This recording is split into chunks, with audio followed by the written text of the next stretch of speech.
आणि त्यांच्या भांडणामध्ये tender cancel होऊन पुणे महानगरपालिकेच्या विद्यार्थिनींना सॅनिटरी पॅड्स मिळत नाही। हा गहन प्रश्न असताना, सेन्सिटिव्ह प्रश्न असताना आपल्या महिला आयोगाच्या अध्यक्षा माननीय रुपालीताई चाकणकर कुठे आहात तुम्ही? चित्राताई वाघ दरवेळेस तुम्ही उर्फी जावेदच्या कपड्यांवर, तिच्या नग्नतेवर बोलता, तुम्हाला तुमच्या राजकीय लोकप्रतिनिधींची नग्नता दिसत नाही? रुपालीताई चाकणकर, जाग्या व्हा, न्याय द्या आमच्या मुलींना। चित्राताई वाघ, न्याय द्या आमच्या मुलींना सॅनिटरी पॅड्स मिळालेच पाहिजे, तो त्यांचा हक्क आहे।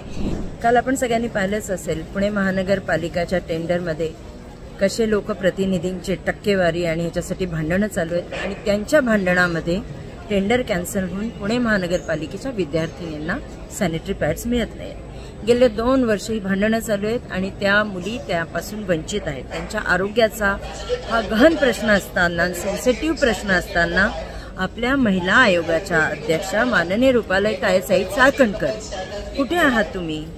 का नाही बोलत आहे त्या विषयावर? तुम्हाला महिलांसाठी दिल्या गेलेलं ना ते व्यासपीठ, तुम्ही अध्यक्ष आहात महिला आयोगाच्या, पण तुम्ही त्या बाबतीत एक शब्द उच्चारत नाही। चित्राताई वाघ दरवेळेस तुम्ही उर्फी जावेदच्या कपड्यांवर, तिच्या नग्नतेवर बोलता, तुम्हाला तुमच्या राजकीय लोकप्रतिनिधींची नग्नता दिसत नाही? मी या व्हिडिओच्या माध्यमातून त्यांना सांगू इच्छिते की ताई, रुपालीताई चाकणकर, जाग्या व्हा, न्याय द्या आमच्या मुलींना।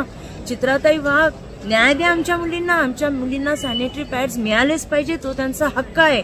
आणि महानगरपालिकेच्या 8,000 कोटीची, ज्यांची महानगरपालिकेची 8,000 कोटीचं बजेट आहे, 2,000 कोटीच्या ठेवी असताना फक्त 99 लाख रुपये ते देऊ शकत नाहीत। तेव्हा ताई, पुन्हा मुलींसाठी न्याय देण्यासाठी जाग्या व्हा, हात जोडून विनंती करते, दोघी तायांनो जाग्या व्हा।